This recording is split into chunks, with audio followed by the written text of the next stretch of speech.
ठीक है। अब मैनेजमेंट प्रिवेंशन, तो वैक्सीनेशन तो दिया ही जाता है जैसा कि पता है। उसके साथ क्या क्या दिया जाता है, इम्यूनोग्लोबिन दिया जाता है। कब दिया जाता है, तो expose with in 48 hours of incident, जब पता चले उसके 48 आवर्स पर देना चाहिए। ठीक है।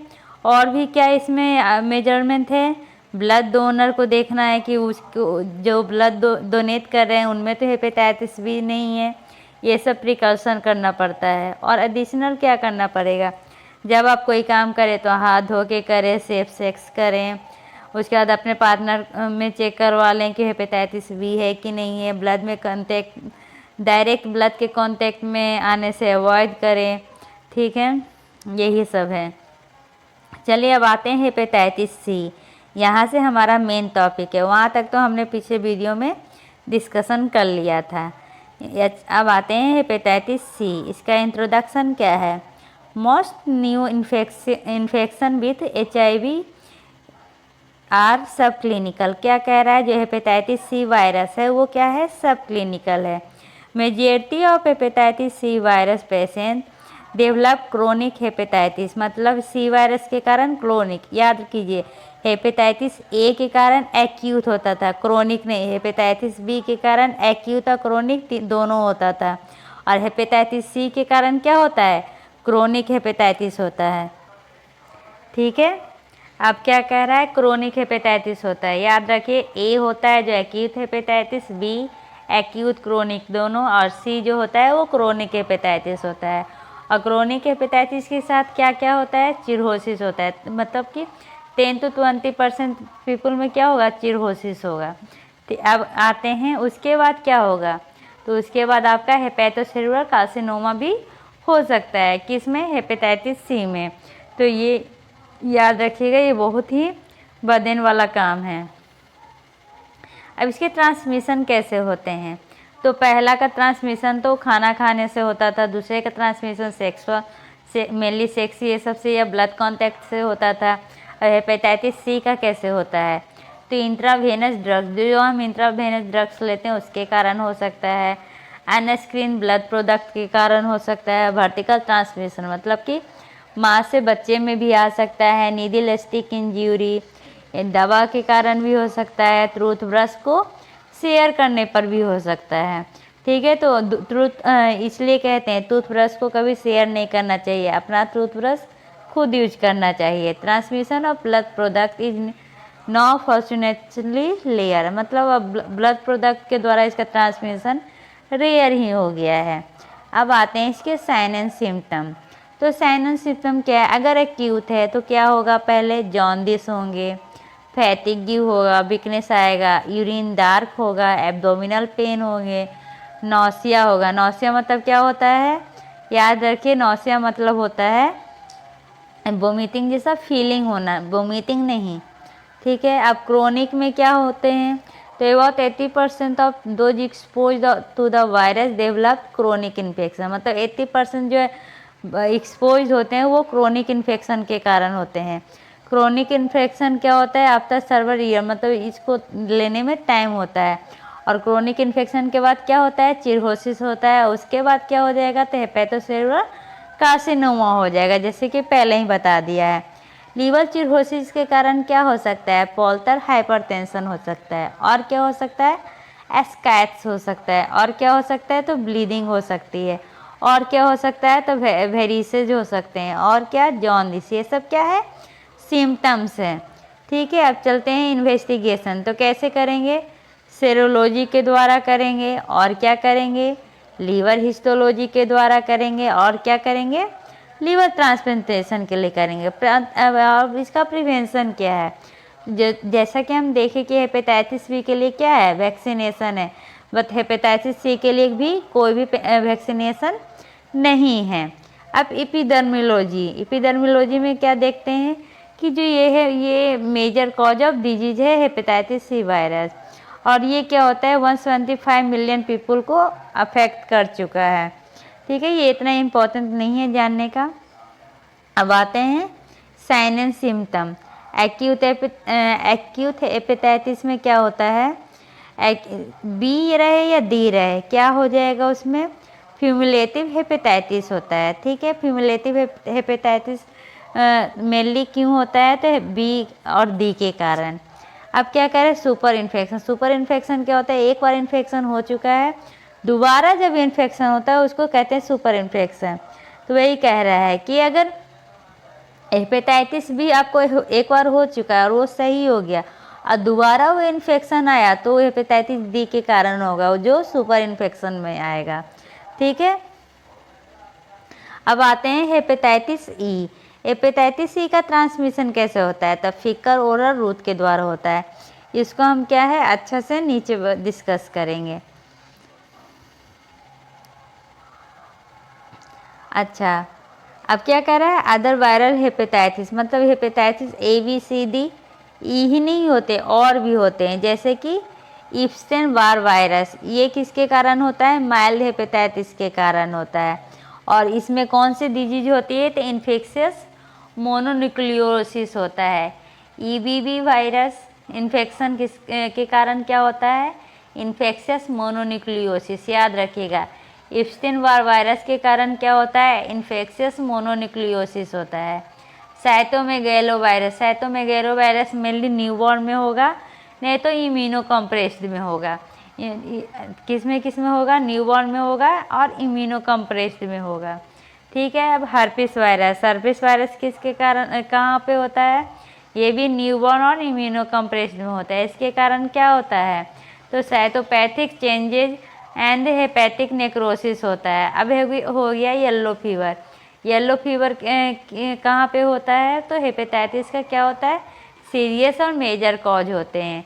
ठीक है, अब देखिए समरी बताएंगे, इस समरी से आपको ज़्यादा समझ में आएगा। क्या ऊपर लिखा हुआ है, hepatitis A B C D E. जो हेपेटाइटिस ए है वो कैसा होता है, सिंगल स्ट्रैंडेड आरएनए, सारे हैं जो सिंगल स्ट्रैंडेड आरएनए होते हैं हेपेटाइटिस बी को छोड़ के। वो क्या होता है, डबल स्ट्रैंडेड डीएनए। अब फैमिली याद रखिएगा। ठीक है, फैमिली याद करना, कुछ कोड वर्ड बना के याद रखिए जिससे कि आपको इजी होगा। ए क्या है, हेपेटो वायरस, जिसको एपिकोर्ना वायरस कहते हैं। बी है हिप्पा डीएनए वायरस। ठीक है, सी है फ्लेविरिडी। फोर्थ है डेल्टा विरिडी। ई है कैल्सीविरिडी। तो ये तो क्या कैसे कर सकते हैं, पिक्का डीएनए फ्लाई करता है, पिक्का डीएनए फ्लाई करता है, और क्या होता है, डेल्टा कैलकुलेट करता है। ऐसे याद कर सकते हैं, पिक्को डीएनए फ्लाई करता है और डेल्टा क्या करता है, कैलकुलेट करता है। देखिए क्या लिखा हुआ, पहला जो है वो फीकर ओरल से कंटामिनेट होता है, दूसरा सेक्सुअल से, तीसरा भी ये इंटरनेशनल कोकीन से, मतलब इंट्रावेनस ड्रग से, चौथा पेरेंटल से, और पाँचवा मतलब पहला और पाँचवा किससे होता है, फीकल और ओरल से होता है। अब इंक्यूबेशन पीरियड, इंक्यूबेशन पीरियड ए का क्या है, 2 से 4 वीक, बी का क्या है 1 से 4 मंथ, सी का क्या है 4 से 8 वीक, डी का क्या है बी की तरह, और ई का क्या है 4 to 5 वीक। याद रखिएगा, क्रोनिक पहला में नहीं होता है, दूसरे में 10%, तीसरे में 80%, फोर्थ में 5% और फिफ्थ में नेवर, मतलब फर्स्ट और 5 का मैक्सिमम चीज़ मिल रहा है कैरेक्टरिस्टिक। अब कैसे हम डायग्नोसिस करेंगे, तो ए को डायग्नोसिस करेंगे कैसे, आईजीएम के द्वारा, बी को कैसे करेंगे तो सरफेस एंटीजन के द्वारा, सी को पीसीआर के द्वारा, और डी को IgM, IgG, HDV, RNA serum से हम करेंगे, और ई को कैसे करेंगे तो पीसीआर के द्वारा करेंगे। अब क्या कह रहा है, वही फिर से आ गया, क्या आ गया, फैमिली कैसे करेंगे, हिप्पा डीएनए फ्लाई करता है, और फिर 2 का क्या था याद कीजिए, हिप्पा डीएनए फ्लाई करता है, और क्या था देखिए आपको समझ में आएगा क्या था, हाँ डेल्टा कैलकुलेट करता है। ठीक है, बाकी तो हमने पढ़ लिया क्या क्या, तो इसका ट्रांसमिशन कैसे होता है? तो फीकल ओरल के द्वारा होता है, parental parental parental faecal oral के द्वारा होता है। अब ये आएगा कि प्रेगनेंसी के टाइम में कौन सा हेपेटाइटिस होता है? तो प्रेगनेंसी के टाइम में हेपेटाइटिस ई होता है। ठीक है, कौन सा? Hepatitis E. इसमें क्या होता है? फुलमिनेंट डिजीज हो जाते हैं। चलिए अब आगे आते हैं। देखिए, ये याद रखिएगा, क्या है? Hepatitis A, hepatitis E, hepatitis C. जो हेपेटाइटिस है ए है, ये फीकल ओरल के कारण होता है। हेपेटाइटिस ई भी फीकल ओरल के कारण होता है, लेकिन हेपेटाइटिस सी सेक्स या चाइल्ड बर्थ के द्वारा टाइम होता है। ठीक है, ये एक्यूट होते हैं, क्रोनिक नहीं होता। ई एक्यूट होता है, क्रोनिक नहीं होता। लेकिन जो सी है, एक्यूट और क्रोनिक दोनों होता है। ठीक है, और सेरोलॉजी आईजीएम और आईजीजी दोनों होते हैं। ई में भी आईजीएम आईजी दोनों होते हैं, लेकिन इसमें क्या होता है? वैक्सीनेशन रिकम्बिनेशन होता है। ठीक है, अब ये आएगा प्रेगनेंसी के टाइम में फुलमिनेटिव डिजीज किस में होता है? तो हेपेटाइटिस सी में होता है, और इसका वैक्सीनेशन नहीं है। और हेपेटाइटिस ए का वैक्सीनेशन के थ्रू हम रिकवरी कर सकते हैं। ठीक है, अब आते हैं क्या? ऐसे रिजल्ट। ऐसे रिजल्ट कैसे पता चलेगा? तो अगर कोई भी हेपेटाइटिस बी का अर्ली होता है, तो इसका मतलब क्या होता है? उसका सरफेस एंटीजन क्या है? पॉजिटिव है। और बाकी एंटी अर्ली है ना, स्टार्टिंग है। स्टार्टिंग में क्या था? सरफेस एंटीजन रहते हैं, लेकिन बाकी दोनों नहीं रहते हैं, तो निगेटिव निगेटिव। अब क्या हो गया? इन्फेक्शन कर दिया। ठीक है, अब इन्फेक्शन कर दिया और वो आइदर एक्यूट है या क्रोनिक है, तो तीनों पॉजिटिव होगा। ठीक है, अब क्या है? अब प्रीवियस इन्फेक्शन क्या हो गया कि प्रीवियस HIV क्या सॉरी हेपेटाइटिस बी वायरस का इन्फेक्शन हो गया, तो उसको क्या करेंगे? पहला वाला निगेटिव हो जाएगा। मतलब अगर अर्ली एक्यूट हुआ हो तो सरफेस एंटीजन प्रेजेंट होता है, बाद में सरफेस एंटीजन एब्सेंट हो जाता है। तो देखिए, सब में एब्सेंट है, सिर्फ फर्स्ट सेकंड में क्या है? प्रेजेंट है। ठीक है, अब क्या हो गया? प्रीवियस हेपेटाइटिस बी इन्फेक्शन हो गया, तो पहला एब्सेंट हो गया, बाकी एंटी SVS और एंटी SVC प्रेजेंट हो गया। लेकिन जब यही क्या हो जाता है? रिमोट पास्ट, मतलब बहुत बाद हो जाता है, तो एंटी SVS भी क्या होता है? एब्सेंट होने लगता है, और सिर्फ एंटी HBC प्रेजेंट होता है। लेकिन वैक्सीनेशन टाइप में क्या होता है? एंटी SVS प्रेजेंट होता है, बाकी दोनों एब्सेंट होता है। याद रखिएगा, वैक्सीन टाइप बहुत ही इम्पोर्टेंट है। वैक्सीन टाइप में क्या होता है? एंटी SVS प्रेजेंट होता है और बाकी दोनों एब्सेंट होता है। ठीक है, याद रखें, अर्ली एक्यूट इन्फेक्शन इम्पोर्टेंट है और वैक्सीन टाइप इम्पोर्टेंट है। आशा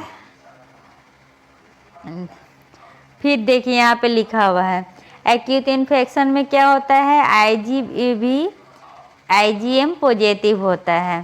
ठीक है, पास्ट इन्फेक्शन में क्या होता है? एंटी IAV IgG पॉजिटिव होता है, मतलब एक्यूट में M पॉजिटिव होता है, पास्ट इन्फेक्शन में G पॉजिटिव होता है, करेंट और पास्ट दोनों इन्फेक्शन में C पॉजिटिव होता है। इन्फेक्शन सिर्फ इन्फेक्शन रहे तो सरफेस एंटीजन पॉजिटिव होता है, कोई इन्फेक्शन रहे तो कोर एंटीजन क्या होता है? पॉजिटिव होता है, और सुपर इन्फेक्शन रहे तो HD और कोर दोनों क्या होता है? HD पॉजिटिव होता है और कोर निगेटिव होता है। और कोई इन्फेक्शन में दोनों पॉजिटिव होता है, लेकिन सुपर इन्फेक्शन में कोर क्या होता है? निगेटिव होता है और HD पॉजिटिव होता है। ठीक है, अब चलिए समरी पढ़ते हैं। समरी में क्या है? 5 डिफरेंट टाइप ऑफ वायरस होता है। कौन कौन सा? Hepatitis A, hepatitis B, hepatitis C, hepatitis D, hepatitis E। ठीक है, सभी का क्या होता है? अपना फैमिली, अपना जेनेरा, अपना विब्रियन, अपना जीनोम होते हैं और एप्लीकेशन पे टर्न होता है। हेपेटाइटिस A और E कैसे होता है? फीकल ओरल एक्सपोजर के कारण होता है, और B, C, D किसके कारण होता है? पेरेंटल रूट के कारण होता है। ठीक है, हेपेटाइटिस से क्या करता है? एक्यूट होता है। हेपेटाइटिस B, C, D क्या क्रोनिक इन्फेक्शन भी हो सकते हैं, लेकिन ए और ई नहीं होता है। सेरोलॉजिक मार्कर क्या करता है, हेल्प करता है डिटरमाइन द कॉजेटिव एजेंट। ठीक है, अब क्या कह रहा है, हेपेटाइटिस डी का दूसरा नाम क्या होता है, सुपर इन्फेक्शन होता है। और हेपेटाइटिस सी में क्या होते हैं, ये फुलमिनेटिव डिजीज होते हैं प्रेगनेंसी के टाइम में। ए बी और C both causes liver cancer, याद रखिएगा बी और सी के कारण क्या होता है, लीवर कैंसर होता है। ठीक है, और क्या है, virus vaccine are available against A और बी। अभी जो वैक्सीन आया है वो ए और बी के अगेंस्ट ही आया है, सभी के अगेंस्ट में नहीं आया है। और क्या कह रहा है, चलिए जो अभी ऊपर, हाँ, हेपेटाइटिस सी में हम क्या करते हैं, जब लीवर ट्रांसप्लांट करते हैं तो हेपेटाइटिस सी को हम चेक करते हैं। ठीक है, समरी आपको समझ में आ गया होगा, आशा है।